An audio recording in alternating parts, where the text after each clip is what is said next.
ये भाई साहब गिलगित से आया है। इधर वो पाकिस्तानियों का मौकम लगा हुआ है, दवाइयाँ भी दे रहे हैं और देख लिया मसाज भी कर रहे हैं और डॉक्टरी बाकी डॉक्टर भी हैं, इलाज हो रहा है।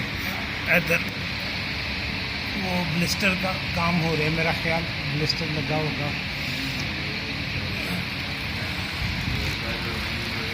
इधर भी मसाज हो रहा है।